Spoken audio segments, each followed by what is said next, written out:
নজর রাখবো নিজাম প্যালেসের দিকে।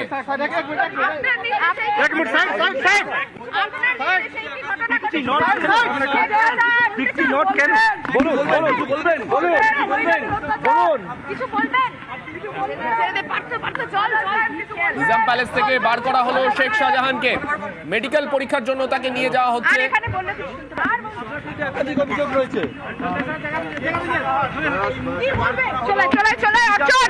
মনে করা হচ্ছে সম্ভবত তাকে মেডিকেল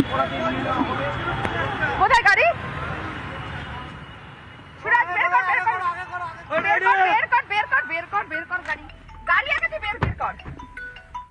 আমরা যে ছবি দেখতে পেলাম, একদিকে যখন শেখ শাহজাহানের সন্দেশখালীর বাড়িতে সেখানে সিবিআই আধিকারিকরা পৌঁছেছেন, ঠিক সেই সময় নিজাম প্যালেস থেকে বের করা হলো শেখ শাহজাহানকে। সম্ভবত এখনো পর্যন্ত যেটা মনে করা হচ্ছে তার মেডিকেল পরীক্ষার জন্য তাকে নিয়ে যাওয়া হবে, কিন্তু তাকে কোথায় নিয়ে যাওয়া হয় সেদিকে আমাদের নজর থাকবে। সরবেরিয়াতে, সন্দেশখালীর সরবেরিয়া, সেখানে আমাদের সঙ্গে রয়েছেন আমাদের প্রতিনিধি অর্পিতা। নিজাম প্যালেস থেকে আমাদের প্রতিনিধি অর্পিতা রয়েছেন আমাদের সঙ্গে। অর্পিতা, শেখ শাহজাহান যখন বেরোলেন, তোমরা জিজ্ঞেস করলে তাকে কিছু বলার ক্ষেত্রে, তোমরা চেষ্টা করছিলে তার সঙ্গে কথা বলার, কিছু কি বললেন তিনি আদৌ?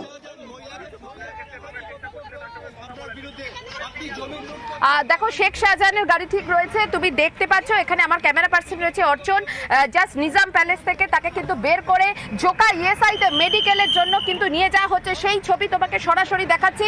তাকে যখন প্রশ্ন করা হয়, তিনি কিন্তু সেভাবে উত্তর দিতে তিনি পারেননি, তার কারণ সেখানে যথেষ্টভাবে সেখানে ফোর্স ছিল। এবং তুমি দেখতে পাচ্ছ একের পর এক সিবিআই এর গাড়ি রয়েছে, এবং ঠিক মাঝের যে গাড়ি, সেখানে শেখ শাহজাহানকে নিয়ে যাওয়া হচ্ছে জোকা ইএসআই হাসপাতালে। এবং সেই জোকা ইএসআই হাসপাতালে গিয়েই তারপরে কিন্তু তার সেখানে মেডিকেল এক্সামিনেশন হবে, এবং তারপরে সেখান থেকে আবারও নিজাম প্যালেসে নিয়ে আসা হবে। তোমাকে এই বিষয়ে জানিয়ে রাখি যে এই শেখ শাহজাহান, যাকে কিনা সিবিআই যখন সিআইডি থেকে এখন হেফাজতে এখন নেয়, তারপরে কিন্তু তার যে দুটি মোবাইল যে ফোন, সেই দুটি মোবাইল ফোন কিন্তু এখনো অবধি অধরা, অর্থাৎ এখনো অবধি কিন্তু মেলেনি। সেই দুটি মোবাইল ফোন কোথায় তার খোঁজে তল্লাশি করছে সিবিআই আধিকারিকরা। সিবিআই সূত্র থেকে খবর যে তাহলে কি মোবাইল দুটো কি শেখ শাহজাহান কি নষ্ট করে দিয়েছেন, নাকি এমন কোথাও লুকিয়ে রেখেছে যেখানে কিনা প্রচুর এভিডেন্স রয়েছে। কারণ সেই মোবাইলগুলো যদি পাওয়া যায়, তাহলে কোনো কল বা কোনো টেক্সট হিস্ট্রি কিছু সে ডিলিট করেছে কিনা সেটাও কিন্তু জানা যাবে। সেই কারণে সেই মোবাইলগুলো পেলে তারপরে কিন্তু সেটাকে ফরেনসিকে পাঠিয়ে তারপর এক্সামিনেশন করে সেখান থেকে প্রচুর তথ্য পেতে পারে সিবিআই এর আধিকারিকরা। তুমি যে প্রসঙ্গে কথা বলছো, এই প্রসঙ্গে তোমাকে জানিয়ে রাখবো, ইতিমধ্যেই শেখ শাহজাহানের যে বাড়ি, আকুঞ্জি পাড়ার কাছে যে বাড়ি, সেখানে ইতিমধ্যেই সিবিআই আধিকারিকরা পৌঁছে গিয়েছেন, এবং সেখানে সেন্ট্রাল ফরেনসিক টিমের আধিকারিকরাও সেখানে রয়েছেন। তার বাড়িতেও কিন্তু ফরেনসিক টিমের আধিকারিকরা পৌঁছেছেন ইতিমধ্যেই। অর্পিতা,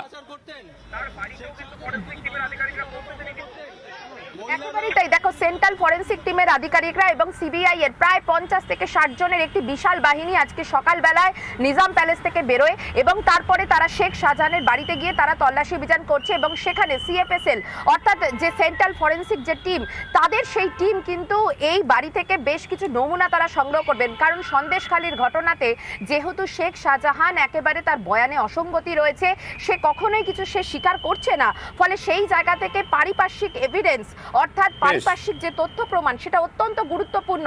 আর সে কারণেই সেই তথ্য প্রমাণ দিয়েই এই পুরো যে ঘটনা, সেই ঘটনায় কিন্তু কি হয়েছে, কিভাবে হয়েছে, শেখ শাহজাহানের বিরুদ্ধে যে সমস্ত এলিমেন্ট সিবিআই জোগাড় করতে চাইছে, এবং সেই সমস্ত বিষয় নিয়ে বিস্তারিত তথ্য সিবিআই আধিকারিকরা যাতে পেতে পারেন, সেই জন্যই এই গোটা তল্লাশি প্রক্রিয়া বা এই গোটা ইনভেস্টিগেশন প্রসেস এইভাবে এগোবে। ধন্যবাদ তোমায় অর্পিতা।